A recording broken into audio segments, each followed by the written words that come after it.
All right, guys, welcome back to Ill Blurmatic, and today we are back with the Content Creator Seat episode 12 with a person I've collaborated with on a frequent basis. Is no Mhm. other than Master Music, also known as TJ the Gamer. Welcome back, bro. It's been a minute. Yeah, it's How been a you little been? bit. Yeah, it's been a little bit, but it's good to be back, man. Thanks for having me again. Oh yeah, no problem, man. Yeah, so man, how things been going for you, man? Since the last time we collaborated. Man, a lot has happened since the last time. Okay. Master Sword Music as a whole has really stepped it up this year. Mm-hmm. Beginning of this year, we had Katetsu Tokai drop his Yep. project. We had Mm-hmm. Zap Crystal drop her project. Project. Yep. And just recently, my boy VG dropped his album. So Right. Master Sword Music has really been stepping it up this year. And we just signed a new artist, Mr. Action Jack, who is now part of the Master Sword Music family officially now. Right. Yeah, it's been a crazy year. And Yeah, it's man. Y'all been making waves. yeah, we've been trying a little bit, man. It was Yeah. weird for me not actually releasing any music myself this year.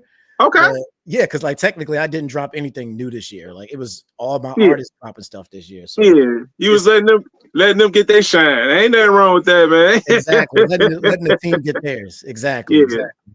Yeah. Everybody gotta grow. So that's a good way to look at it. So I'm gonna do something different with my questions. I usually have a notebook. I decided to try it with the phone.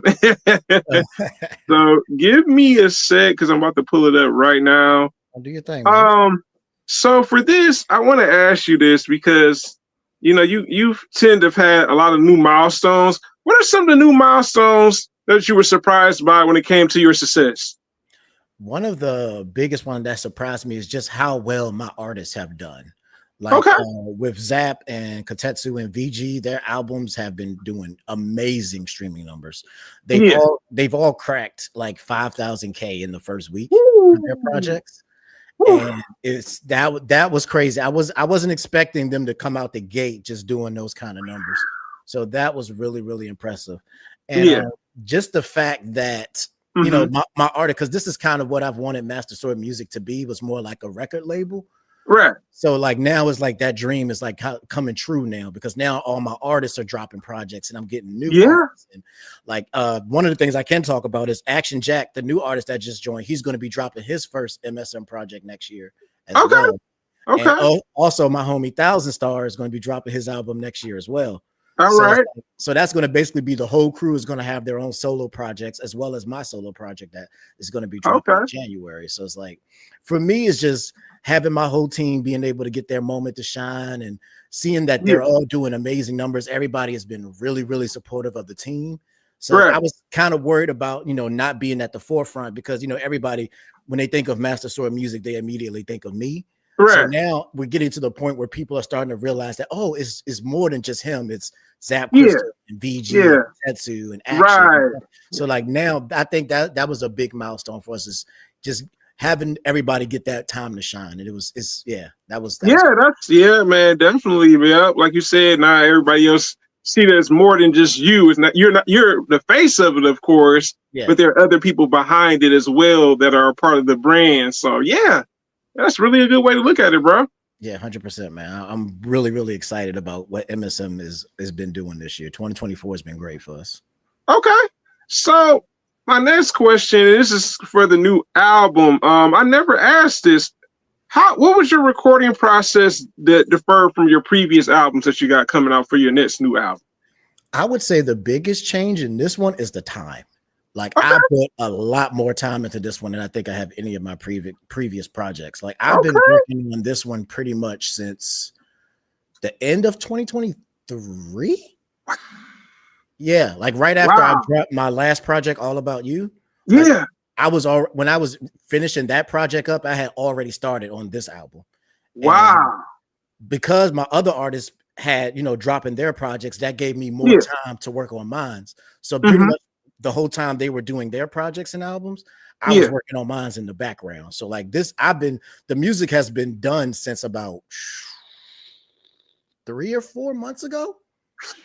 And like I've already filmed all the videos for it. They're all Dang. uploaded. Like the whole album is uploaded and ready to go on January 10th. Like it's just ready to. So Yeah. Yeah, it's been really helpful having my other artists being able to fill in the gaps between my projects. Yeah. Because like I said, it gives me more time to work on my stuff. And then now we got that buffer where I can now work on whatever's coming up next. So it's like, Yeah. I've been working on this album for about like a year. Wow, man. Woo, Planet Ahead. Woo, man. Props to you, bro. For real, man. It was a lot of work. It was about 6 months where I was just filming every single weekend. Like every weekend we're filming because we did some very interesting things with the videos for this album. Okay. So like a lot of location shooting. We shot in a lot of weird locations and stuff. Okay. So like example, one of the songs on my album is called Vampire Killer. Mm-hmm. It's like a Castlevania. It's an ode to Castlevania type joint. And my wife actually managed to find a place that looks like a castle. So we found the spot that looks like a castle, and they had all this like Halloween-y, haunted, like kind of looking stuff. So we was able to shoot in places like that for that video. So it's like a lot of that kind of stuff is going to happen on this project, and it was a lot. It was a lot of work. It was a lot of work. Yeah, it seemed like you said, man, that planning ahead does really help, man. Like I said, I'm trying to do that next year with this, man. Like I got a couple collabos locked in already. There's a possible 2 people as well that showed interest, and I'm like, man, like that planning ahead, that definitely does help because it kind of sets out a schedule. Like, okay, maybe I can fit this in my schedule, or if I want to do something else. Yeah, man, that's incredible, bro. Like, planning. It definitely helps because I'm like right now I have all of my videos scheduled all the way up to like September. Okay. So like everything, like, because it's going to be every week because we're also going to start volume 6 next year as well with the new remixes. Okay.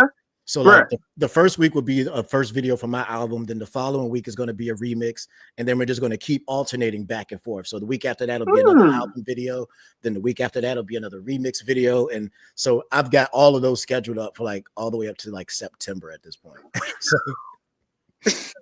we've been putting in having that. Yeah, y'all been putting in some work. Yeah. Y'all been putting in some major work, man. You out here like what's my man DJ Khaled? We global. Yeah, but that's great though. That's great that you have that rollout, knowing when you're gonna drop stuff, and it's probably easier because it's gonna flow in easier because you're like, all right, today I'm dropping this, I'm dropping that, do a video. So yeah, man, that's incredible, man. Like I said, man, props to you, bro. I'm telling you. It definitely helps having a team. I'll tell you that. Yeah, and everybody on my team has contributed to this album in some kind of way. So. Okay.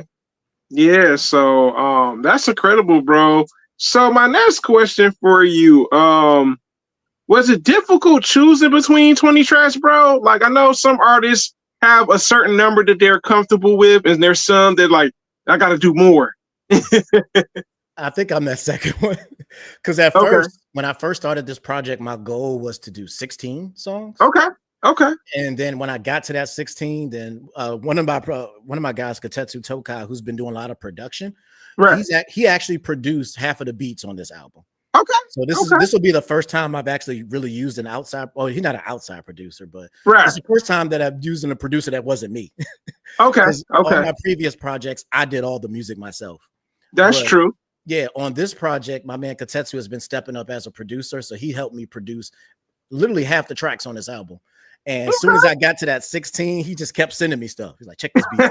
I got this beat. I got this beat. I got this beat. And I'm just like, all right. And then next thing I know, we got 20 songs on this album. Okay. Hey, that's a good way to go about it. Like, hey, I guess he said, look, you got to add a little bit more layers to this album. I said, hey, man, I got another beat that I think this will work on your album, man. You got to try. And then I listened to the beat, and then it's great. Like, shout out to Katetsu, man. Like, he really, when you hear some of the beats on here, it's crazy. He's really stepped it up and become he's a dope producer. Yeah, he is. He's really dope. I was like, man, but that's dope that he kept pushing you. Like, nah, you don't need 16. We gonna do a couple more. You would. Like, right, cool, it's like that the character off of Justice League, Intricate. More. more, more. Yeah, exactly.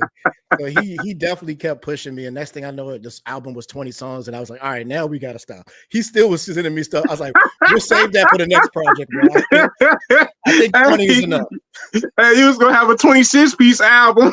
Yeah, I'm like, bro, you know I gotta do a video for every song that comes out, right? So now I gotta do 20 videos. All right, so chill out. Right. You said, look, maybe I'll do it the less or either save these for the next album. Hey, ain't nothing wrong with that. We'll save that for the next MSM album when we do another right. Well, at least those are, end up being, like you said, for the next family album. Yeah, man, that's dope, man. Yeah, it's good when you have people like that where it's like, you know what? Let me add a little bit more to it. Yeah, I'm gonna send you this. I'm gonna send you that. Yeah, so that's awesome, man. Yeah, definitely for sure. Yeah. So yeah, give me a sec. Okay, so here we go. So this is something I never asked. I said, man, I wonder how does he do this? Because I know you do a lot of video game soundtracks, right? Mm-hmm. So how do you pick song titles for your songs, man? It's all over the place. Okay. The main way that I've been doing it is just games. Like I'll literally be playing a game, and then I'll hear a song and be like, "Oh, that's really dope! Like that'll make a good remix." And then I'll grab it and then like recently, because my wife is a big Resident Evil fan, right? And, right. She had me playing through all the Resident Evil games. So I recently played like Resident Evil 2. Mm-hmm. And I heard a song on there, and I was like, I got to do that one. I'm grabbing that one. That one's actually coming out on volume 6 next year. And I was like, yeah. So that will happen. Sometimes some of the other MSM artists will like, hey man, you should try this one. You should do this one. Okay. And there has been moments where I've reached out to people. I've sent out a tweet like, hey, what franchises would you like to see me tackle? And then I'll take stuff from the audience as well. There's a couple of audience pick ones from this upcoming one as well. So like just wherever I can get it from, like whatever ideas strike me or somebody brings me a good idea, I'll run with it. Okay, yeah, inspiration's everywhere, man. Oh, yeah. You gotta find it. I just go for it and just try it and just see what happens. If it works, it works. If it doesn't, it doesn't. But I'll try anything to see. Okay, yeah, that's good that you're really open to that. Yeah, man. I often wonder, I said, man, how does he do this? I'm like, he's picking video game soundtracks. I'm like, man, like, how does he like not get like, hey, I got the same name for it, the same title for you? Like, oh, okay. So it's good that you have, like you said, MSM members or fans of your music picking it too. That's really cool, man. That's a good way to go about it. Yeah, I've had quite a few fans like hit me. Like, matter of fact, I wasn't never a big Castlevania person. Okay. But I've always loved the music in the game. But then like one of the fans reached out and was like, man, you haven't really done Castlevania. Like you should do Castlevania. I was like, you know what? You're right.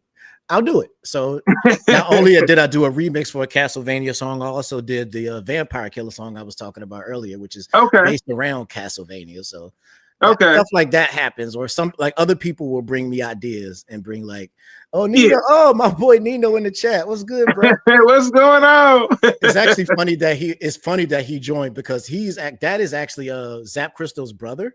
Okay. And he actually produced Vampire Killer. Oh, okay, that's what's up. Okay, yeah, he did the beat for Vampire Killer, and so like he kind of, because when he sent me the beat originally, it had that creepy feel to it. Okay, and I was just like, hey man, I think this will make a dope Castlevania joint. And then he went back and added like a little intro that had like some Castlevania quotes and stuff in it. Yeah, and I was like, okay, so yeah, so like he brought me the Castlevania idea. So I was like, oh, that's what's up. Yeah, man. Yeah, that's dope, man. Yeah, Castlevania. You know what? I played it. It wasn't my favorite game, but I did enjoy some of the Castlevania. I never played the whole franchise, but some of the Castlevania games were pretty dope. Yeah, and the music is amazing. Like Castlevania, that's one thing I will say about Castlevania. The music is top tier. Like it's amazing. Yeah, they're gonna give you some top tier music in Castlevania. You're not lying. Yeah, so I've definitely delved into the franchise a couple times just for the music. It's just like yeah. I heard even the anime. I don't know if you've seen it. The anime on the Castlevania anime is amazing. Yeah, really man, I got to see it, bro. I got to see it. Really good. It's I was a little nervous about it at first, but then when I watched it, I was like, it's if you haven't seen it, it's really dope. Man, I'm at to go and save it in the queue, bro. yeah, it's a good one. It is good. Yeah, I'm at to go binge it, man. Look, give me a couple weeks. Like, Castlevania joint is they did that. Okay. So, the next question I wanted to ask you, and this is, if you don't want to answer this, fine. what are some of the themes that you explore with your new album? Ooh, it's a lot. I don't mind talking about it though. Like Okay. this album is basically like a reflection of where I am now in life. Okay. So it's like you'll hear tracks about, of course, me making music and trying to, grind up to get to where I want to be. You'll hear about me becoming a dad because I recently had a kid. So fatherhood, okay. You'll hear some stuff about fatherhood. You'll hear stuff about my marriage, being in love and trying to maintain a marriage and all that stuff. Right. So it's more of a reflection of where I am in my current state, and just like I've always said, music is kind of like my diary. So it's like, all right, this is where I am now. So I'm sharing my diary with the people of like, this is where I am. So you'll see themes of, like I said, being a father, being a husband, being a YouTube person, being an artist, like basically just talking about where my life is currently. And that's kind of what this series has always been. It's like a continuation of my diary, hence the name of The Legend of TJ. It's like, all right, this is the story of TJ, basically. Right. So if you follow the albums, you can see how my life has changed and progressed over the years. Yeah. With your music, you definitely can. That's definitely true, bro. Yeah, that's good, man. Yeah, fatherhood. Nothing wrong talking about fatherhood, your marriage, being a YouTuber, being a rapper. Yeah, man. Like you said, your music, it's a reflection of what's going on with you currently. So yeah, it's good, man. Sometimes there's nothing wrong with reflecting from the past, but it's always good to reflect with the current. So yeah. Oh, and one song, one of my personal favorite songs from the album is a very introspective track. It's where I'm battling with myself. I'm basically rap battling myself. Oh, okay. Yeah, there's a track at the end of my album. It's called TJ the Gamer versus DJ Dark Link. And those are basically like my two personalities. Like TJ the Gamer is this guy. That's the guy you see in front of the camera that's doing all the rapping. Right. DJ Dark Link is more of the background character. He's the one that does all the production. He does all the the theming, and you don't see him as much, but he works in the background. And then that causes a conflict between the two of us. So so like it's me versus me. So it's like my public persona versus my private persona. Like the yin and yang, right? Yeah. Kind of like the Eminem, like Eminem did the joint where it was like Eminem versus Slim Shady type joint. Yeah. It's kind of like that. Yeah. I basically battle against myself and try to see who wins between the two of us. And at the end, they kind of come together and realize that, hey, we both need each other to make this work. So it's one of my favorite songs on the album. It's like stuff like that. I really get to do really cool stuff like that. That's dope, bro. You know what, man? I like when artists kind of tend to do with the duality and the yin and yang. I know Kendrick Lamar is known for it. J. Cole early on. I like when artists kind of do that. Even T.I. as well. Nas does something like that too. Nas versus Nasir. You know what I'm saying? Yeah. So I wanted to carry on that tradition. It was very fun. It was very challenging to have to battle myself, because the way I wrote it is like I would spit lines to one to the other person, and then I would stop, and then I would flip roles, and then all right, now I got to respond to what the other me said. So it's very challenging to up myself. You know what I'm saying? Right. It just makes a dynamic of me throwing bars at myself and then throwing them back at myself. And this about talking bad about myself and then talking bad about myself on the other side. It was a very challenging track to do, but I thought it was very fun, and it really came together. And it was produced by Katetsu, and he did a really good job on the beat. So it's just it's a really, it's a dope track. That's dope, bro. Yeah, man, you man, you might want to become an actor, huh? The video for that one is really cool, because I had the dual green screen. So I had one me on one side and then one me on the other side, and they're just going at each other. So the video for that one is really interesting. Yeah, I'm looking forward to that one. That one sound really interesting. I'm like, man, I know the other part of the album is going to be pretty dope. I said, man, that sounds like that was probably the most challenging song that you probably put out, man. 100%, one of the most difficult. Even just recording the video itself, because I have to remember which person is which. Yeah. Right now I'm TJ, and then right over here I'm DJ. So I gotta remember who I'm playing at the time. Right. That's true, man. Yeah, that's dope, man. Yeah, we all got to challenge ourselves sometimes. So that's definitely dope, bro. So my next question for you, have you tapped into more of your producer side when it comes to the new album? It doesn't necessarily have to be being like producing, but just giving feedback to the person you're working with, or? Oh, 100%. Okay. 100%. Like I said, me and Katetsu has helped me with the production on this one, but me and him have had like a lot of meetings where we sat down and went over stuff like, all right, can you add this to it, or can you take this away from it, or Okay. he even helped me with some of the stuff that I made, because he's like, all right, you can add this on here, or you can change this, or you can flip this around. So like, I think we really got into our bag production wise on this one. Okay. Like really working together with other artists and other producers. Like I've worked with a lot of people on this project. Like Action Jack, of course, he's the new artist, shows up on this one. The whole Emerson family shows up. I got a new feature for the first time. My boy Sound of the Rain. Yeah, I seen that when you sent the track listing. Yeah, Sound of the Rain and Sound of the Rain and Action Jack have a song together on this album. Okay, really, really dope. Like two rappers that I really, really respect and really, really have become fans of.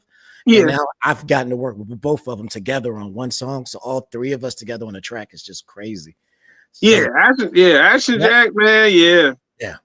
When you hear that song with the three of us together, it's gonna be crazy. It's gonna be crazy. Oh man, it's really dope. And like just working with other artists that I've worked with in the past, like James Leiter, the guitarist, he did my intro. Yeah. I did another one with Goddess with a Pen. She's joining the album as well. Towards that's a dope song that me and her did together. Where that was another introspective track where people have, because I've had people in the past tell me like, I really like your music, but you really need to like, can you do something besides the gaming references? Like they want me to take the gaming references out of my music. And I'm just like, that's not really who I am or what I do. Like this is what I came here to do. So like, I kind of talk about that in that song. Like the song's called "I Can Only Be Me." Right. Like, I can only do what I came here to do, and this is what I came to do. So, right. You don't want to take away from your being organic or true to yourself. So that's the thing that makes me unique. Because you take that away from me, then I might sound just like every other artist that's out there right now. That's true. That's the whole point of Master Sword Music, and what we do is like we're trying to show that you don't have to do what everybody else is doing, and you can still have a level of success being yourself. You know what I'm saying? Like my goal isn't to be the biggest rapper of all time. I get a joy out of knowing the fact that anybody listens. You know what I'm saying? People listen to my music, they enjoy it. Right. We've become worldwide. Like I get listeners in Japan and stuff like that. It's like that's enough success for me. You know, like I don't need to be the biggest, most famous rapper in the world. I just want to be respected. You know, like you hear my music and you're like, all right, hey, it's good. Like it's good stuff. Yeah. So like for me, that's more of the goal, is just to make the music that I enjoy and to stick to the original goal of Master Sword Music. Is we make music for gamers. That's always been our tagline, is we make music for gamers. So I never want to steer away from that. So that's another song that kind of takes on that objectiveness, where I try not to rap gaming references, but then I still end up doing it anyway. As kind of like a nod. So that's a really cool song as well. So like I've worked with a lot of people contributed to this project as a whole. And it's probably one of the projects I've put the most work into. I can say like it's been, like I said, we've been working on it for like over a year at this point. So man, you said that, I was like, oof, man. It's that's good though. Yes, staying true to how people take this project when it comes out. Right. So my next question for this album, about the next upcoming album from you, is it a combination of rapping and singing, or is it more rapping? There is some singing on it, but this one is more rapping. Like that's kind of where I wanted to get to in this project, because on my last project, All About You, it was more R&B-ish and more singing on that album. Right. And I wanted to get back into my rapping bag on this one. So you will get those kind of tracks like you get on All About You, those love songs, those singing. Yeah. But I'm really, really getting on my rap stuff on this one. There's a lot of rap joints on this one. Okay. Yeah, you got your rap bag. Yeah, kind of going back to where it started, because I started with the rap stuff, and then I kind of leaned into the R&B stuff, and now it's like a kind of a combination. But I would say it's more rapping than singing on this one. Yeah, you know what? I like that you do both. You know what I'm saying? I'll be honest with you. I like that you do both. I like that you do the rapping. I like that you do the singing. Or if you just do the rapping, hey, I'm cool with either or. There's some artists I know for a fact. Anderson .Paak. Oh yeah. Drake. There's some artists where I don't mind them doing both. You know what I'm saying? Like, oh no, you need to just stick to one thing. It's like, That's just a part of who they are now. Yeah, for me, it's never been like a choice. Like, oh, I'm going to do this one rapping. I'm going to do this one singing. Yeah. It's more so whatever fits the track. Like Right. on this track, it fits more for me to sing, or it makes sense to me to rap, or it might be a combination. I might need to do both on this song.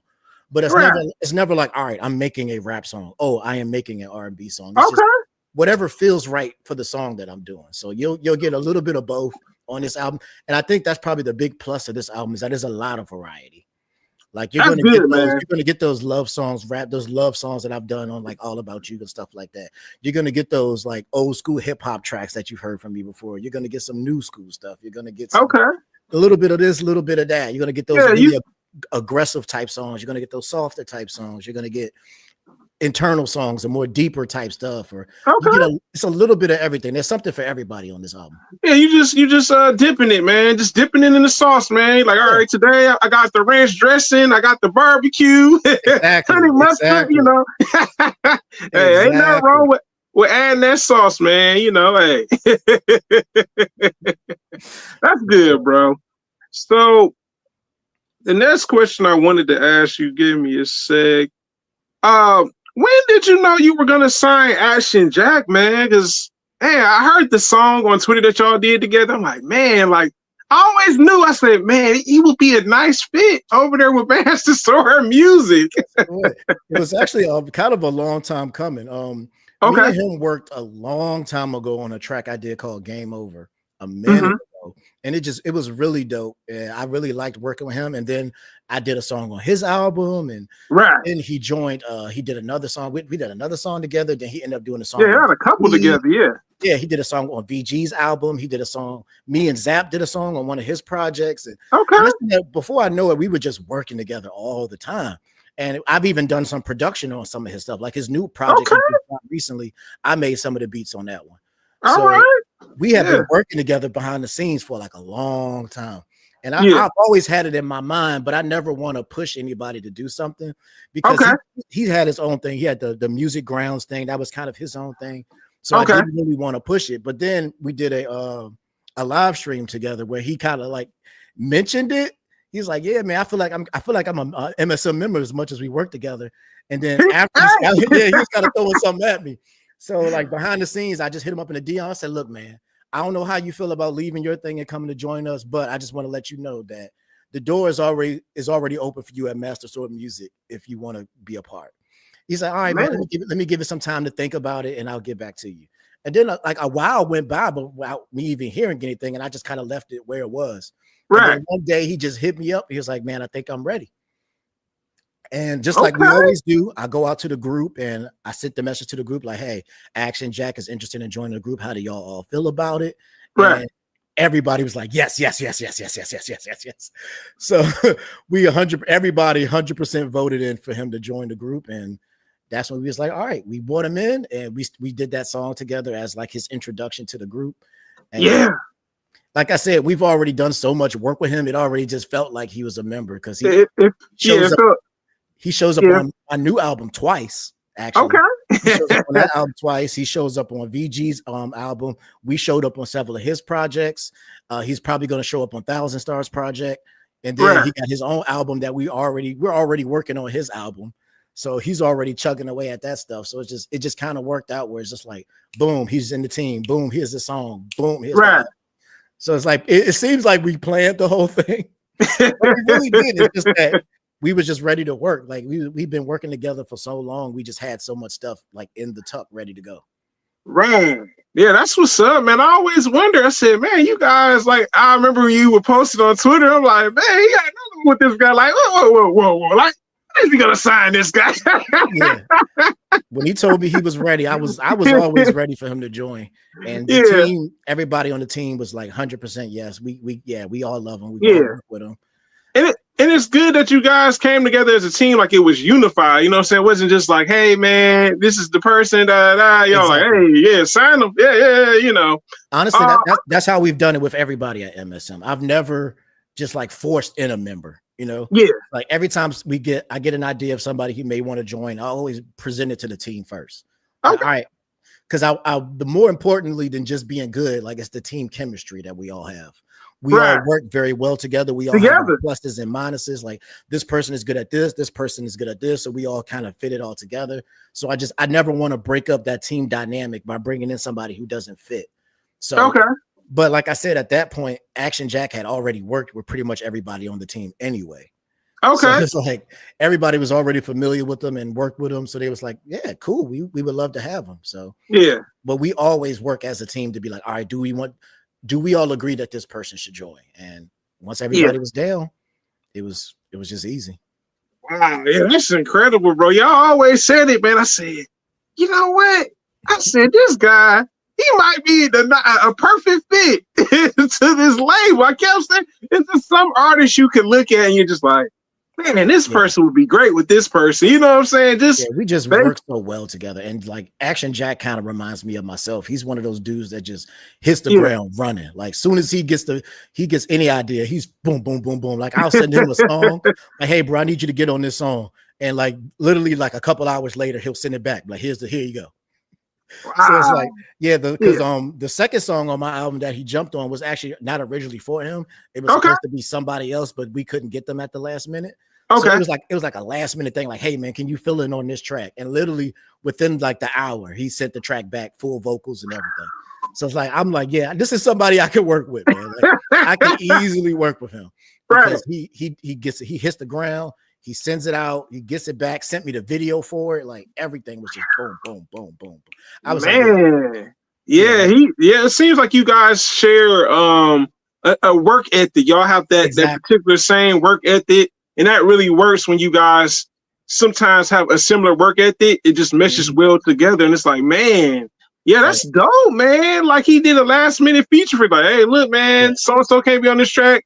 Look, could you do a verse for it? And sent it back. Wow. Yeah. Within an hour, like an hour later, he was like, boom, boom, boom. It was like a last minute change. It's like one of the last songs on the album to finish. And I was like, man, I just need that one more verse. And it was actually my boy Thousand Star that actually was like, hey man, why don't we get Action Jack to do that joint? I was like, you know what? It's not a bad idea. So I reached out to him immediately. He was like, all right, I got you. Hour later, here's the track. The next day, here's the video. Boom, boom, boom, boom, boom, done. I'm like, oh. Yeah, you got hey, Thousand Star gave you the alley-oop. He like, hey, go get him. And like this was before he even joined the team. Like this is still with him, not officially a part of MSM. So he did all of that like all before him.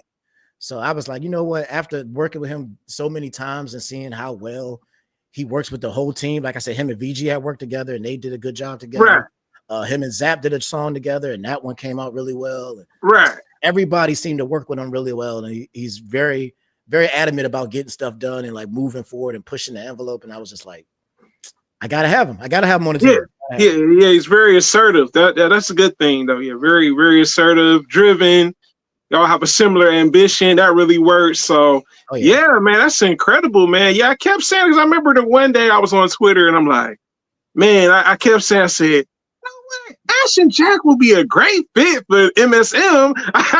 It just like died on me in my mind. I'm like just scrolling down. I'm like, all right, check out the song. I'm like, he would be a good fit, but never knew that you guys were working that hard behind the scenes, man. That's incredible though. We've been cranking it out. Like I said, he's already started his first MSM project album, and we're planning on dropping that next year, right? Like pretty soon after my album drops, he's going to be doing his first MSM solo project. So it's he's already like 5-6 songs deep already. Like he's going.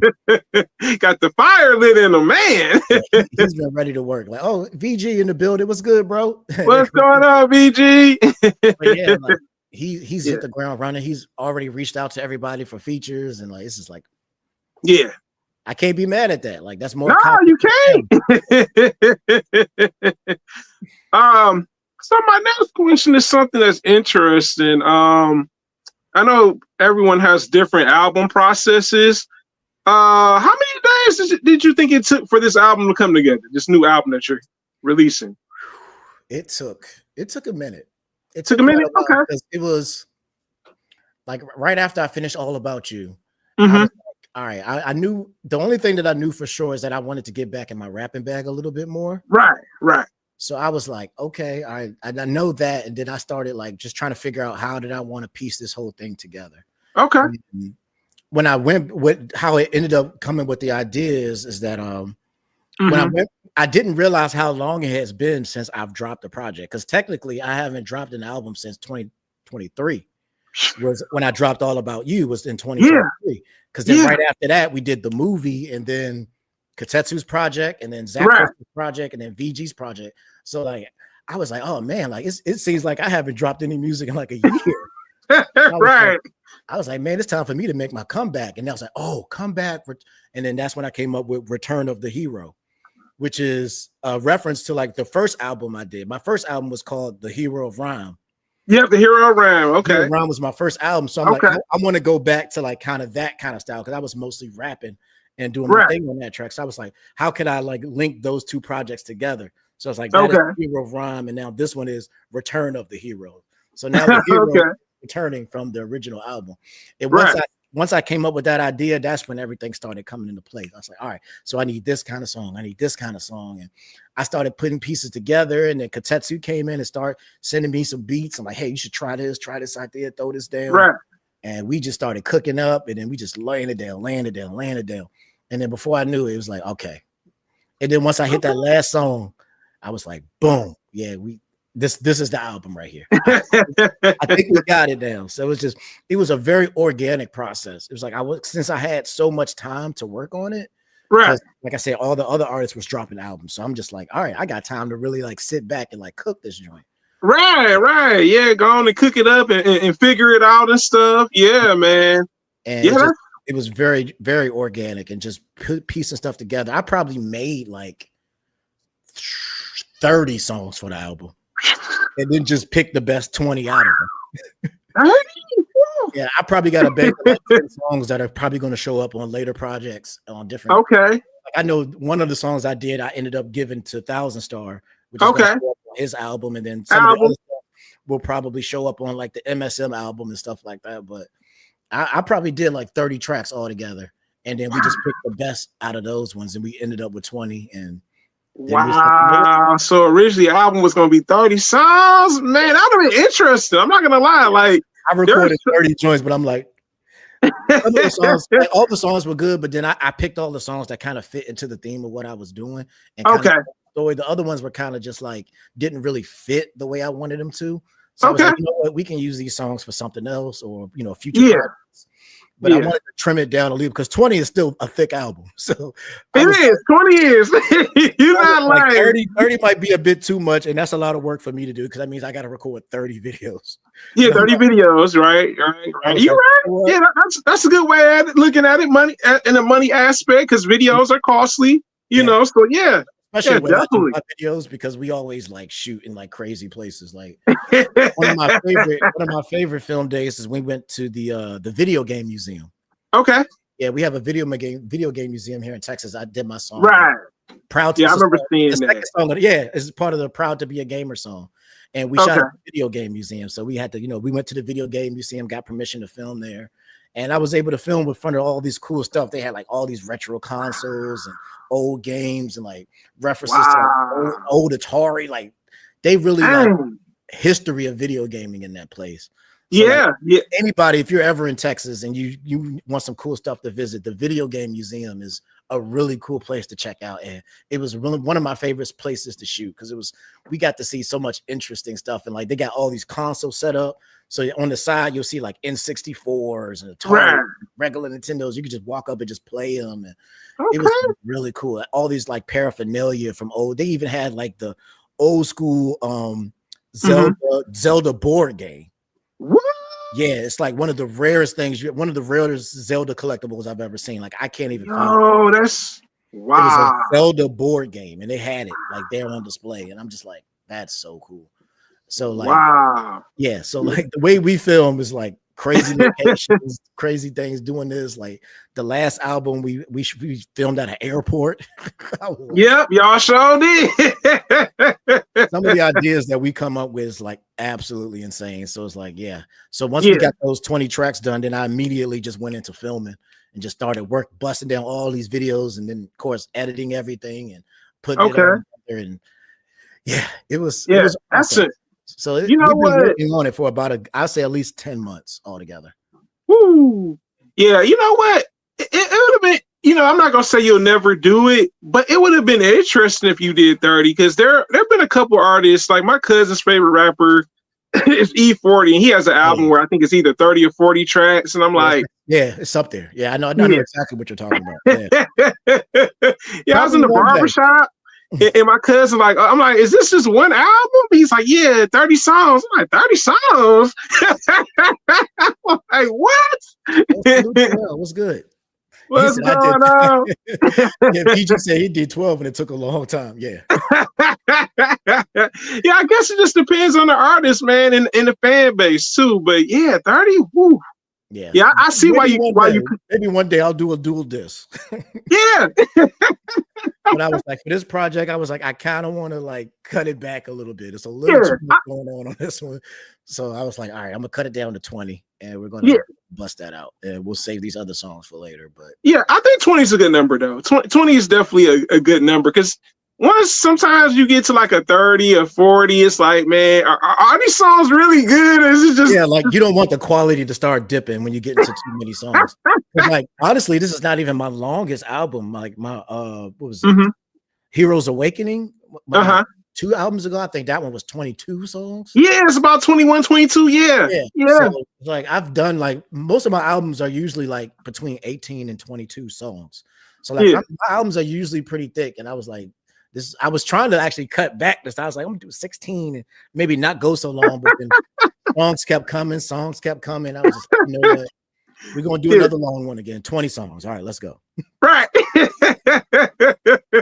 Well, it's good you went back with the 20, man. It seems like that's your magic number, man. It seems to work. So we just like, you know what? There you go. Yeah, that's dope. Yeah, definitely dope, man. Yeah, it's crazy. I was like, man, when you said it's at 30, I'm like, wow.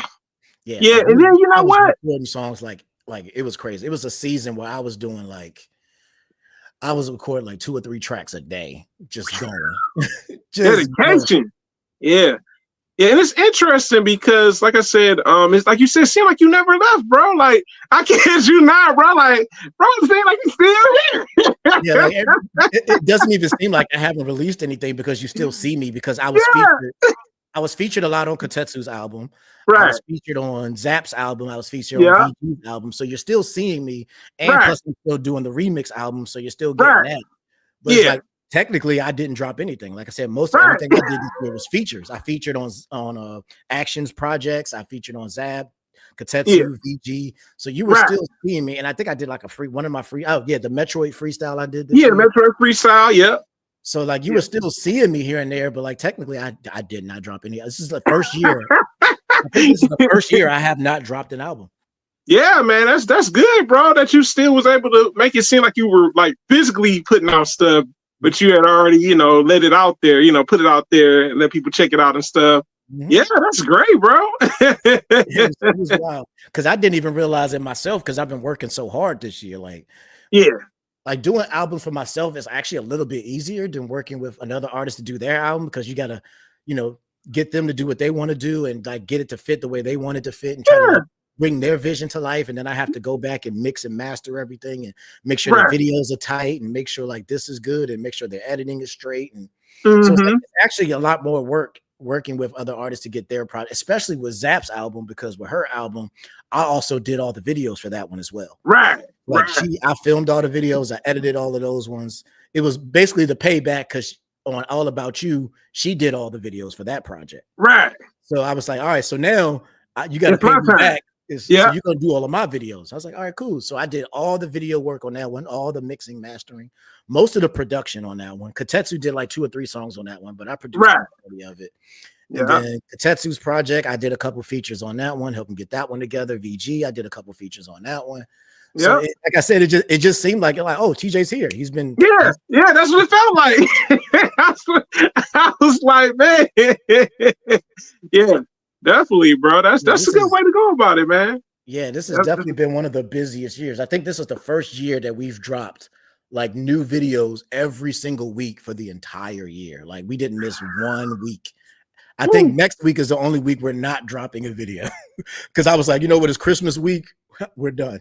last week's video was the last one for the year.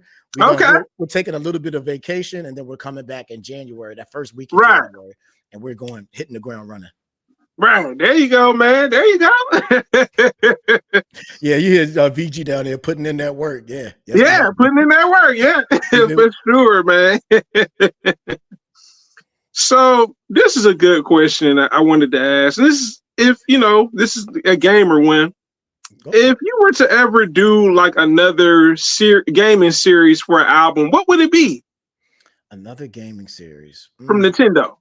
Yeah. I would probably. That's a tough one. That's a tough one. That's a tough one. There's a couple of franchises that I would like to tackle. Like I've always been a big Final Fantasy fan. Okay. I can see myself going back to doing some Final Fantasy stuff again. That'd be dope. A long time ago, I did a song based on Final Fantasy VII. Right. It's called "I'm a Soldier," and I was doing it from the perspective of Cloud. Okay. Part of the soldier group or whatever, and I did disc 1 because I was the original game. Had 3 discs. So like the song I did was called disc 1. So like, I would love to go back to that one and start doing disc 2 and 3 to like retackle that one again. Let's see, any other franchises? It's a lot. There's a lot. Final Fantasy is a big one. I would love to tackle probably Metroid. I would love to do Metroid based stuff. Probably when that new Metroid comes out, I'll probably have something for that.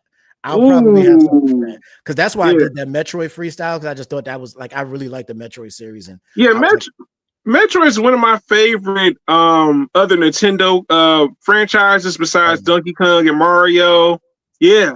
I would love to tackle and Mario Kart. I would love to do some Mario Kart based stuff. That would be dope. Stuff like that too. But yeah, you're going to see a lot of interesting. I tackled a lot of different franchises in not only my album, but also Volume 6 of remixes. I got a very interesting track list of games I covered. Like we got like Resident Evil 2, Tears of the Kingdom, Streets of Rage. Good ones, man. Yeah. Sonic the Hedgehog 3. Like the remixes I got coming for next year are like I've tackled like new franchises, old franchises, retro games, new games, indie games, AAA games. Like dang. Okay. This compilation is gonna be pretty crazy.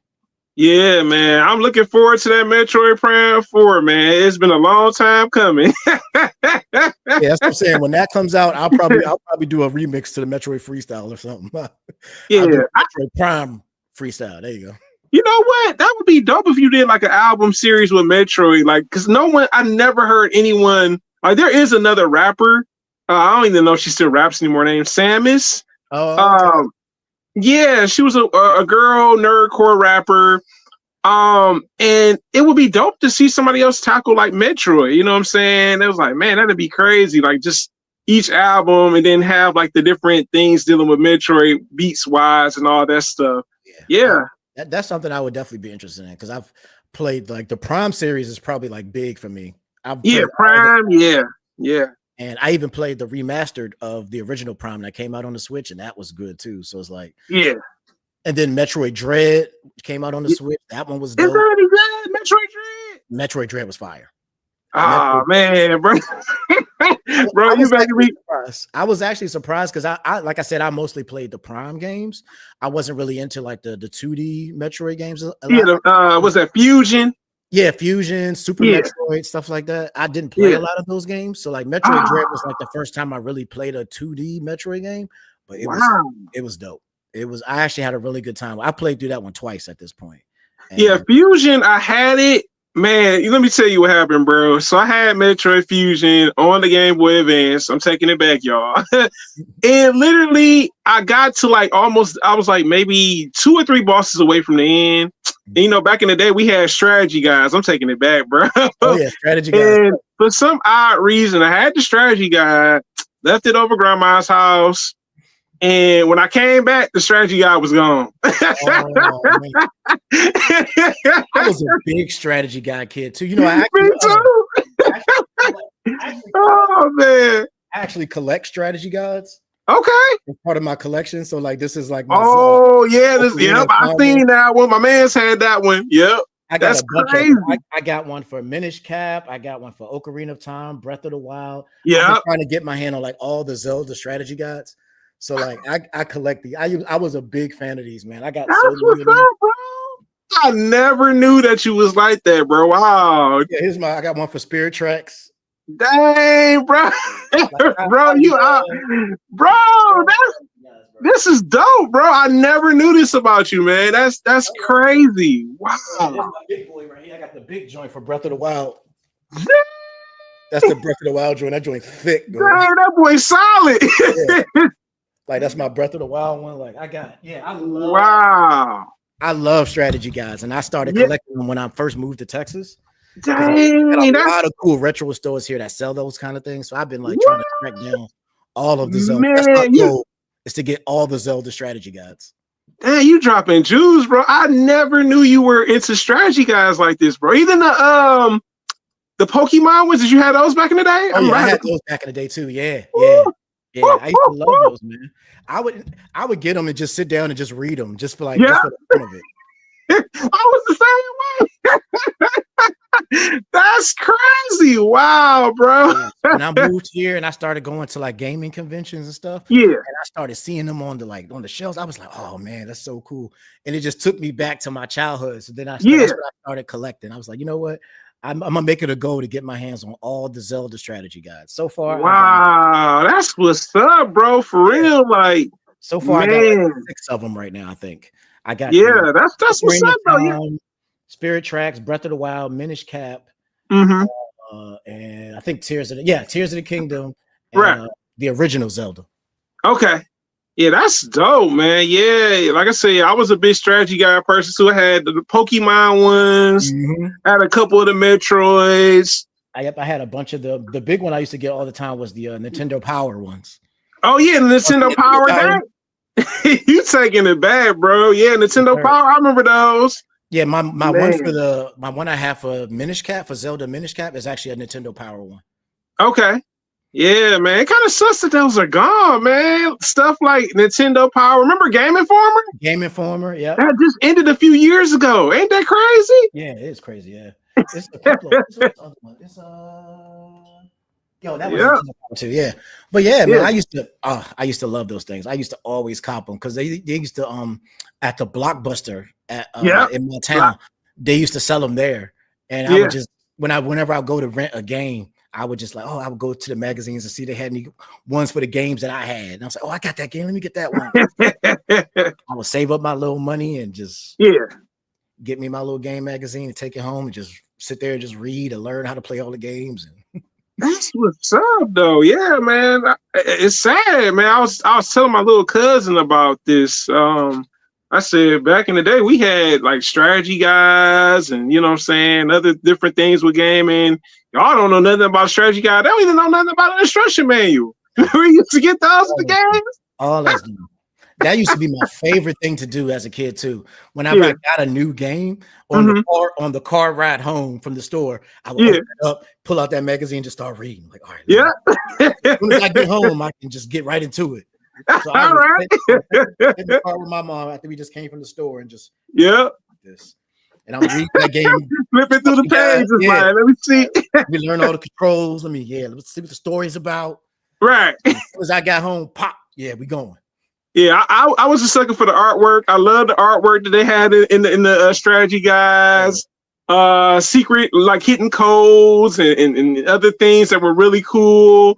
And then the thing is with gaming now, like you used to have the instruction manual. Sometimes the instruction manual would come with dope artwork. You see like the characters of these additional things that you didn't know about the story. I was like, man, it's a cool little something else to get with your game, just so you have that memory. Oh, I got the magazine, I can always go back and read it, or I got the instruction guide, so I can always go back and check it out. Like it was just a nice little plus thing to get for like your money. You know what I'm saying? Like, make you felt like you were getting more than just a game. You know? True, definitely true, man. It's kind of hurt. It kind of hurts that we don't get that kind of stuff anymore. I know, man. I be looking at my Nintendo Switch things. I'm like, where's the magazine? Something like when I got my original Legend of Zelda, it came with a full map of the game in the so you can like open it up and you got the full map where you could actually play it and like follow the map and be like, oh, cool. Yeah, they used to come with the maps too, besides the instruction manual. And then the thing is now, some games I got Dragon Ball, was it Spark and Blue? I got that game. That comes with the deluxe edition comes with a poster. Like the back of it is like a poster. And I was like, man, it's taking me back. Like, man, I ain't had no poster like this in a while. Like some of these games really come with, like, some games still do that kind of cool stuff, but like, yeah, you don't see it as often as you used to. Like, Zelda Echoes of Wisdom actually came with a manual that turned into like a big picture. Wow. So, like, when you unfold it, it like turns into like a poster, basically. Okay. Like, that's no, like, why don't they do stuff like that with everything? Like, even if it's not an instruction guide, just put something in there, like a poster. Yeah. Something. Yeah. You know? Yeah, that's true, man. Man, yeah, bro. Bro. I didn't know that about you, man. I didn't know you was out here collecting vintage strategy guides. I love my stuff, man. I've gotten a lot of weird stuff too. I found a Legend of Zelda comic book. Wow. Yeah, let me pull this guy out right here. Twilight Princess comic book. It's pretty. Yeah. Wow. Made by Viz. And it's Dang. Like, I love stuff like that. Like, I don't collect games as much as I collect like paraphernalia type stuff. Like, I got the Triforce books. Okay. Like, it came out with the Legend of Zelda. It has like the history of all the Zelda games in the book collection. Right. The Legend of Zelda manga. What? There's a manga. Yeah, wow, I didn't even know that. They do. This one is for like Ocarina of Time. You can see like that's dope. Wow. So this is that's really cool. And they got one for like every game. Like, this is the Ocarina of Time one, but then they have like a Twilight Princess one. They have a Skyward Sword one. Like, this is the only one I've been able to track down so far. But I'm gonna get the rest of them one day too. Hey, you might want to try out Barnes and Nobles or either eBay, bro. Look, bro. Yeah, I've seen a couple on eBay. So I'm gonna try to get my hands on something more. Yeah, because on eBay, some of the games I got over the summer were from eBay, and they were cheaper than Amazon. Yeah, you'll be surprised. Like, you'll be surprised where you can find stuff. Like, a lot of the times I'll go to especially like when convention season is going on, we go to those gaming conventions. You'll find a lot of cool stuff there. We got a lot of retro stores in the area. So, like, I'll go to the retro gaming stores and just find really random cool stuff, and I'm just like, that's the kind of stuff that I like to collect. Like, my wife is the game collector. She has all the game stuff over here. She really is. Yeah, a million bajillion games on the shelf. But I more so carry like the paraphernalia, like the Triforces, posters, puzzles, guides, like stuff like that. Yeah, that's what's up, man. Yeah, that's wow. So I do have I got a couple more questions. So I seen when you introduced Ashton Jackson, this is out of curiosity. When you introduce new artists, will you do the collaboration freestyles again? I thought that was really dope, bro. Yeah, that was actually the first time we tried that. Okay. I just think that worked out pretty well. It was just a good way, because we was trying to think of a way to like push it a little harder, so like people can see like, oh, he's actually a part of the team. Part of it, yeah. And so when me and Action Jack were talking about the rollout, like how were we going to do this, he actually came up with that song himself. He said, I got the song that I'm working on. I got the beat, I already got a verse on it. Like, all you got to do, if you could put a verse on it, then we could just put this together, and that could be like, we can just drop that as a single. And I was like, what? That's perfect. So he sent me the beat, and I just wrote my verse to it. We put it down, we threw a video together, and we was like, all right, we're going to use that to release. So it was kind of like a last minute idea that we put together, but I think it worked out pretty well. Yeah. It got the message across that, oh, he's a new member of MSM. We got a new piece of content out. Yeah. And, it helps push things to the forefront, because like people just love visuals when it comes to music. Like, you know what I loved about the visual? The Super Smash Brothers reference, bro. Yeah. I was like, yes. It was definitely, I was like, yo, I love the Super Smash. Yeah. Man, I was like, yeah, that was a dope execution, bro. Like that was his idea. That was more your idea. That was him. He did, like I said, he did most of the work on that song. That's crazy. I just came in and just did my part at the end, and was like, yeah, he did the beat, wrote all his lyrics and put everything together. And he's basically, when he sent me the song, it was pretty much finished. It just had the empty spot for my verse to go in there. So I love the promo for it. The promo was very video game-ish. It was like, all right, this is the new person to the Master Sword family. And it was really cool to see it look like something relevant to a video game that I'm familiar with. Because Super Smash Brothers from Nintendo is probably my favorite fighting crossover game. Oh yeah, that was a classic. And when he came up with the idea, I was like, "Yo, that's really cool." I was like, I think we could pull it off." So then we just started pulling assets together, and was like, "All right, I think we got it." And then we was able to like, I was like, "Yeah, that's the one. That's the one." Yeah. And it's dope because did you see the list? Not to be off topic, the list that they had for like the top fighting games. Oh, yeah. Super Smash Brothers is the top game. Out of Mortal Kombat, Street Fighters, Tekken, it did crazy numbers, bro. When that game came out, the numbers it did was crazy. I mean, because they had literally everybody in the game, like Kingdom Hearts in there, like Sonic, Sonic, Metal Gear Solid, yeah, Snake in there, Mega Man, Metal Gear, Sora from Kingdom Hearts, 2 Final Fantasy VII characters. You got Cloud and Sephiroth. Ryu and Ken. You got a Tekken character. Kazuya was in there. They had even SNK was in there. They had Terry Bogard. Like, bro, like SNK wasn't even popping at that time, and they still. What? I'm like, yo, like it literally had like Bayonetta, yep. 3 different links, like like, every Metroid, like every game that you can think of, Donkey Kong, yep. Right, Ice Climbers, NES. Yeah, I'm like, bro, like it was in like that roster was like, I think it ended up having close to 100 characters in that daggone game. Or something. 100 something. Yeah, I was like, yo, so like, that game did crazy numbers. So that I would have been surprised if it wasn't because that was epic when that game. Yeah, it was, and then they have the nerve to talk about they're doing another one for the next Switch. Ain't that crazy? I'm like, who else are you gonna put in there at this point? You got to start putting Sony characters in there at this point. Like, you went to Xbox and everything. Like, right, go ahead, Kratos in there. Like, I don't even know what else they can do at this point. It's gonna be interesting to see if where they push the series at this point. Yeah, I'm just amazed that they're talking about doing another one. I say, man, y'all serious? Y'all doing another one? They're gonna have 120 plus characters. Exactly. Honestly, they could have just kept this one and just added more characters for real. They could have low-key. Another DLC pack with a bunch of more characters. Man, they could have low-key. That's true. Look at a season 3 and just keep adding characters. Yeah. I can't wait to see what this next Smash Bros is gonna be like. I'm like, my heart is just like, man, it's got to outdo the next one. Like, come on, this one was really good. This one's gonna be better. Pull that off. I don't know how they're gonna pull it off. They will have to do something super crazy for that one. Yeah. I'm just amazed by it. I was just like, no way, you guys are making another Smash Bros. Like when I seen it at first, I'm like, man, no, they ain't making another Smash Brothers. This is the final one. And then like a couple months later, it's like, new Smash Brothers game confirmed for the Switch 2. And I'm like, that game made too much money to put it on the shelf. That's true. That's true. The things you're guaranteed to get on the next Switch, you're going to get another Zelda game. You're going to get another Mario. You're going to get a Smash, and you're going to get an Animal Crossing like that, and another Pokemon too, and another Pokemon. Like those are you're guaranteed to get those. Like we know they're coming. It's just a matter of when are they coming. When they're coming, right? You're going to get a new Mario Odyssey 2 or something. And there've been rumors about that. They've been saying that they might end up doing a sequel to that. I would love to see them do a sequel for that game. I'm not going to lie.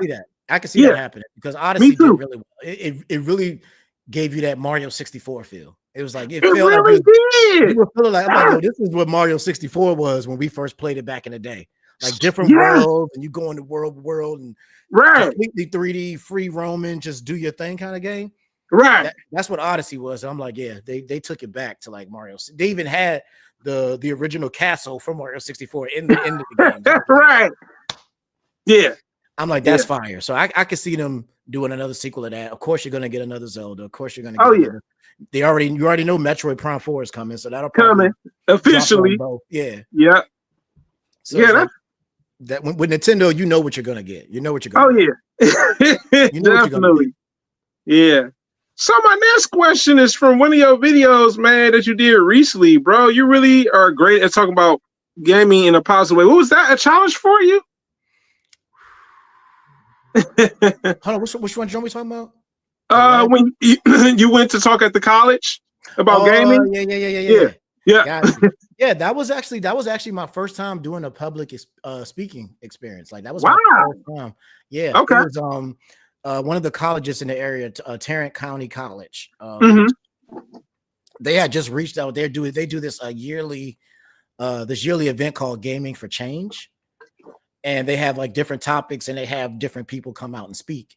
And last year, my wife actually did it. She did it last year for her. She did the video about how gaming heals or whatever. The power of healing and gaming or something like that. Yeah, something like that. Yeah.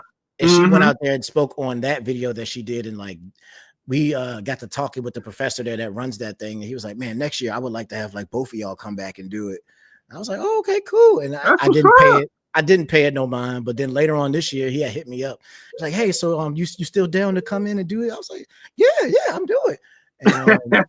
And he said this year's topic was about the art and business of gaming, and he wanted me to come in and talking about how like the art of me doing music about gaming kind of like came to be.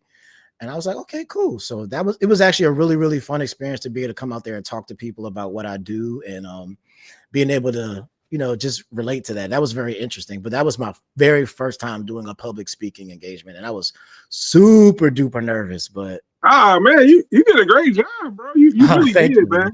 Thank you. Yeah. I tried to play it cool, but I was definitely nervous. But I was received very well, and it worked out pretty cool. And I'm very excited for that, and future stuff like that. I love doing stuff like that. That's the stuff that makes me really feel like I'm accomplished. Like when you talk about achievements and goals to reach, like I can't think of everybody that could say like, "Hey, I was asked to come to a college to speak to their students about about gaming."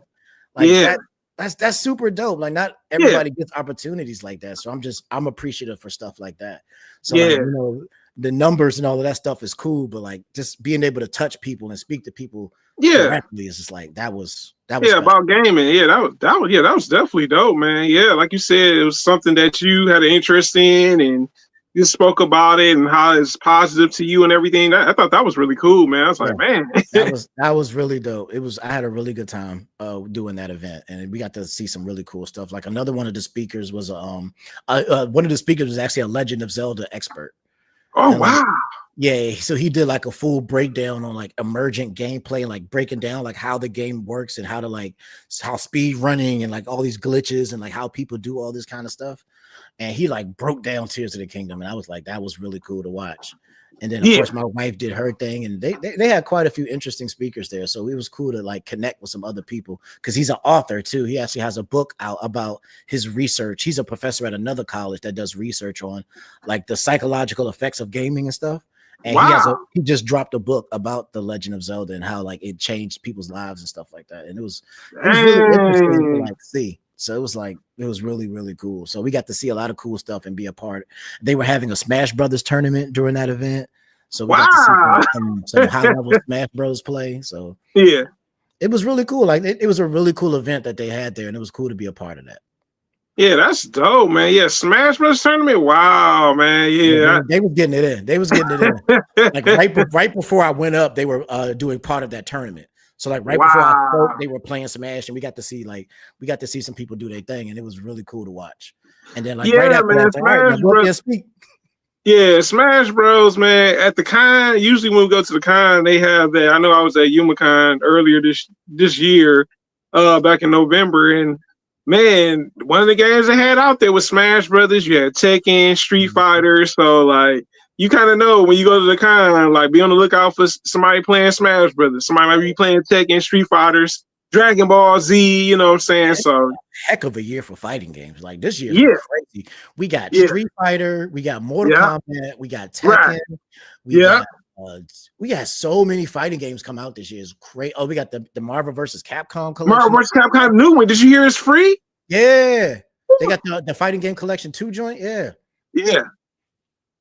I was like, wow, like this has been a crazy year for fighting games. Like we got the 3 biggest fighting games of all time dropped this year, like Tekken 8, Mortal Kombat 1, and Street Fighter all in the same year.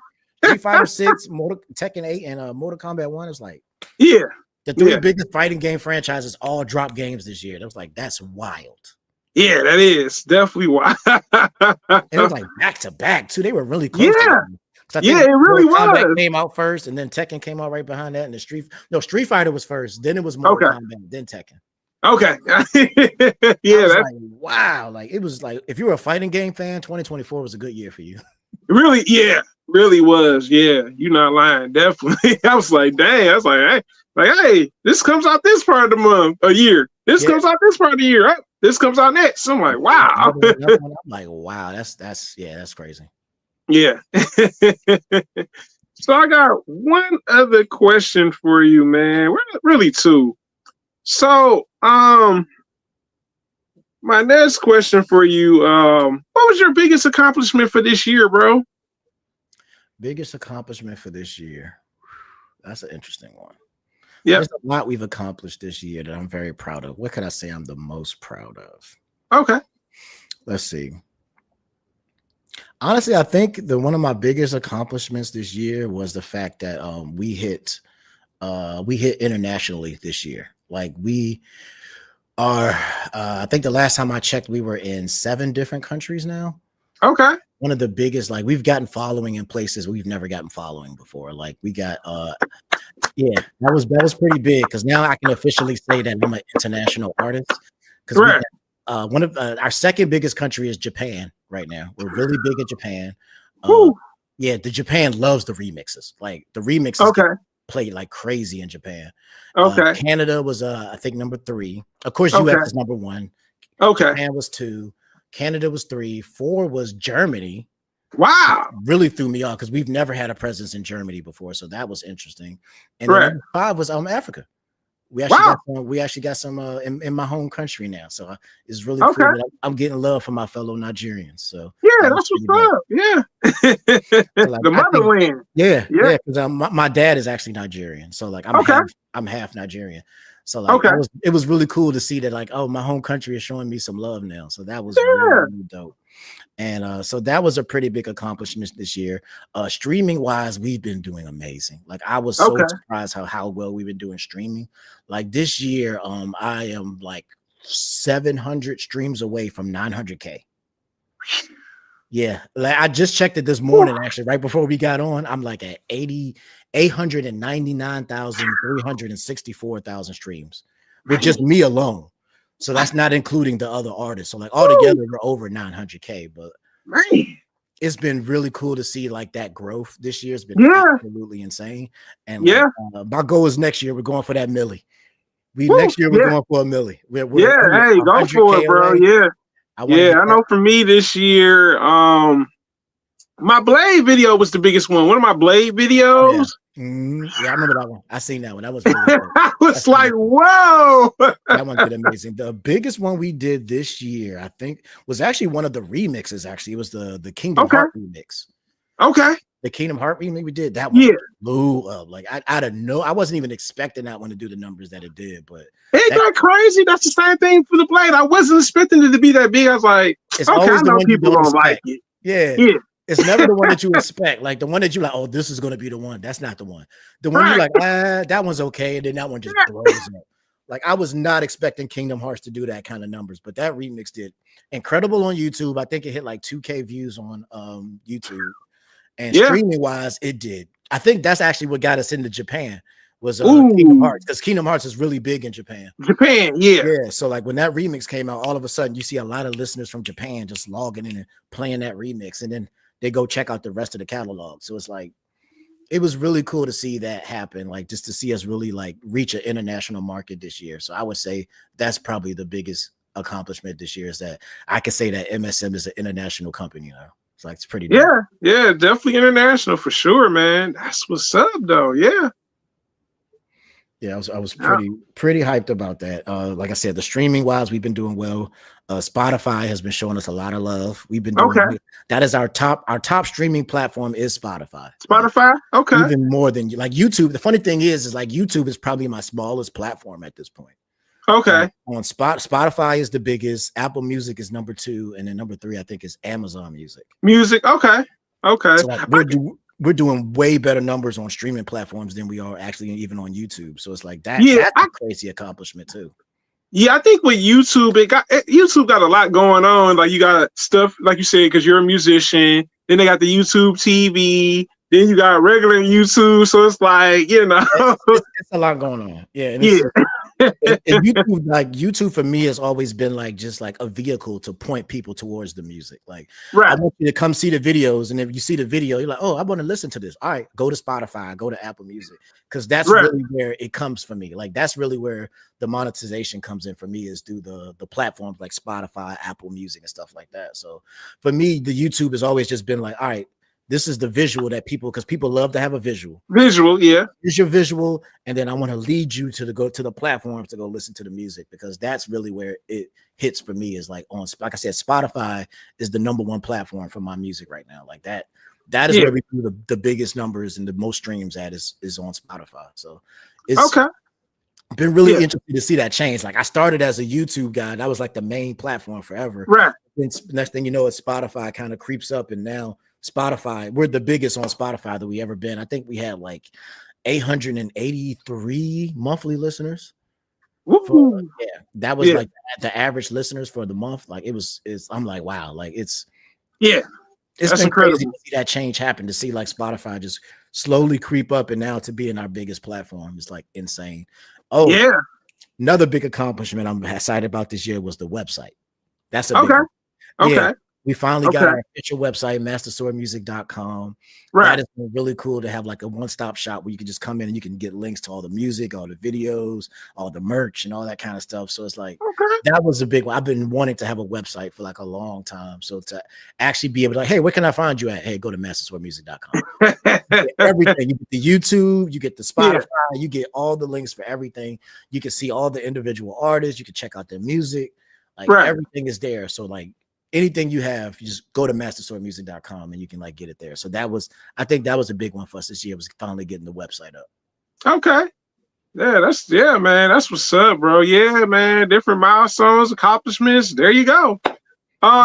The last thing I want to ask, and this is just to let people know, when is the album dropping, man, for people that don't know? Yes. The Legend of TJ Return of the Hero will be dropping January 10th, which is the first full week in the new year. So like Right. beginning that week, I think it's the 7th, we're doing our normal thing we do every year, which is welcome to MSM 2025, where we're Right. dropping a video every day of the week. So Okay. Monday the 7th, we'll be dropping a welcome video to introduce you to everything that's going on at Master Sword Music for the year. Okay. Tuesday, we're going to be dropping the first remix of the year, which is going to be the Tears of the Kingdom remix. Right. That Wednesday, I'm dropping a Tears of the Kingdom freestyle. Okay. So that'll be the Wednesday. Then Thursday, we're actually going to drop the very first video for the new album, which will be the intro. And then that Friday is when the actual album itself will be available. So it's going to be that's how we're going to start the year. We're going to start the year gunning, and the album will be in January 10th. It'll be available on all streaming platforms. And stay tuned to the YouTube channel, because every other week we'll be dropping a video for that album. So man, I'm looking forward to the videos. I enjoy the music, but man, y'all, it's something about when you do videos, bro. I'm like, I gotta figure out things. Like, the visuals always add something to it. Like that's usually when it hits me. Like I make the music and I listen to it a million times because I have to mix it and master it and all that. Yeah. But then when I sit back and I watch the completed project with the video and the visuals and everything done, that's what it's like. Okay. Right. Yeah, that's when it finally hits me like, okay, this is about to happen. Yeah, that's true, man. You know, there is something else I wanted to ask you. Go for it. Do you sprinkle Easter eggs in your music? You know how they do with movies where they have like Easter egg references? Do you tend to do that with your music to some degree? Yes, I do. I'll make references to like previous songs. Okay. I'll make references that I'll use a reference that I've used before, but I'll use it in a slightly different way to it. Or I'll like I said, refer to previous tracks. Like there's actually quite a bit of that on this album, and I'm wondering how much people are going to catch. But I'm real sneaky with it. I'm real sneaky with it. But there's definitely going to be a lot of references to previous work. There's going to be a lot of references to I'm just gonna be honest. There's going to be some references to some situations I've been through. Okay. There's going to be some direct some very direct stuff because people. I mean, I'm just gonna be honest about it. Some people have tried to come at me, and sometimes you got to let them know what it is. So you're gonna get some stuff. There's gonna be some stuff said on this album that I think might surprise some people when they see that other side of me come out. Like when I get in my rap bag, I can do my thing. So I want to that this album is basically me stepping out and saying like, hey, being my confident self. Like this is who I am. This is what I do. And either you like it or you don't. Okay. Yeah, I like the Easter eggs, man. It's something about like how you mentioned where's other songs and stuff. And you know what? It dawned on me because I was watching something on Twitter yesterday, and people were talking about Easter eggs. They had like Kendrick Lamar Easter eggs, and it was like Bodie James. And I was like, yo, and there was like this person had a whole breakdown, like this referred to this referred to that, like this with both these artists. I'm like, yo, like it's like a different music appreciation when you can see that as a fan, you know what I'm saying, versus the person making the music, you know what I'm saying? And I was like, yo, this dude has a whole, like you go to his Twitter thing, that's what it is. It's crazy. Kendrick is a whole nother level of that. He does. That actually probably influenced me quite a bit because I'm a big fan of Kendrick's first album, Good Kid, Mad City. Like that album, was, like when that came out, that made me a Kendrick fan. I was like, yeah, this dude is serious, and definitely took some inspiration from that. Like, there's definitely going to be a lot of references to some stuff in there. Like, even if, I was talking about the verses thing that I battled with myself. You're going to see a lot of references to very specific key moments that you'd be like, oh, he's talking about this and that. And you'll get to see how the two personalities kind of play off each other and who does what and what part of what is which. And so you'll see a lot of that in songs like that. And there's definitely a lot of that in this album. Okay. Well, did you have anything else that you wanted to say, TJ the Gamer, man? Or any shout outs to anything or? Shout out to the Master Sword Music family. Shout out to my peoples. Kotetsu Tokai, big shout out to you for a big part of this album. Like out of the 20 songs, he produced 10 of the tracks. So literally have. So shout out to him. Shout out to V and Action Jack and my wife Zap and everybody who was a part of it. Shout out to Nino who did some production on there. Shout out to James Leiter who did some guitar work. Shout out to Sound of the Rain who joins me on one of the tracks. Okay. A lot of shout out to Goddess with a Pen. She did some stuff in there as well. Like, there was a lot of collaboration on this project, and I'm just really, really happy with how everything came out. So shout out to everybody who worked on this project. Shout out to Ilblur for having me on again. I appreciate it, man. This our third collaboration. I thought it was our fourth. And I was like, man, I said this is our third, but we'll have a fourth eventually. We always got to link up at some point. So it was really dope. Definitely appreciate you having me on. You always ask dope questions. Like I love the questions that you ask because it's questions that I don't get from like I've done other podcasts and stuff, and I don't get the kind of questions that you throw at me. So it's like, oh man, bro, I'm always interested in the questions you're gonna ask. I'm like, I know he's gonna ask good questions. Yeah, bro. It's just me watching stuff on YouTube, bro. I be seeing these other interview things. I'm like, man, what can I do to ask these type of questions? You know, I look at stuff to kind of figure it out. I'm like, man. Your question is you always ask questions that make me think like, oh man, I really got to think about that. So I'll definitely shout out to you. Shout out to Master Sword Music. Album drops January 10th. Definitely get on if you want to follow everything that we're doing, go to masterswordmusic.com. You can get on our email list. I drop emails every week directly from me about everything that's going on with Master Sword Music. So definitely get on that email list. And shout out to everybody out there who watching today. All right. Well, this is it, guys. The last episode for this year for the Conspiracy. I will be returning in February, January, and this remainder of this month. I'll be on a hiatus, but I will be back in February, guys. So if you want to collab, February will be the month. I will be returning. I do have a couple collabs so far in February, but still down to collab. Yeah, but thanks again, Master. So I appreciate it, man. Hey, bro, we've been knocking it out with collaborations. Always a good time, man. Always a good time. Yeah. Well, all right, man. Well, you have a good holiday, man, and I'll catch you around, bro. Thanks again. Always a pleasure having you, man. Peace. All right.